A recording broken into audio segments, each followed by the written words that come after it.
अरे दोस्त सोच रहे हैं ना कि एगो बिस्कुट का फैक्ट्री लगा लेते हैं, कैसा रहेगा ये बिजनेस? बहुत बहुत बहुत खराब बिजनेस है, ये सब मत करो, इसमें घाटा लग जाता है। अरे दोस्त सुने हैं कि इसमें बहुत ही इनकम होता है। हाँ, इसमें इनकम तो बहुत है, लेकिन हम तुमको अमीर बनते नहीं ना देख सकते। साला हमारे घर जल जाएगा। और साला साला दोस्त है कि दुश्मन रे?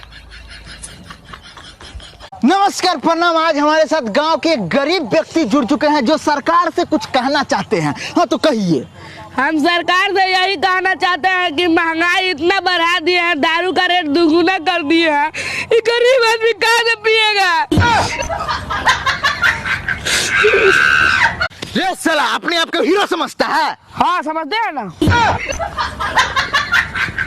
झुंड में तो सुगर आता है, शेर अकेला आता है। अकेला कुत्ता लग रहा है।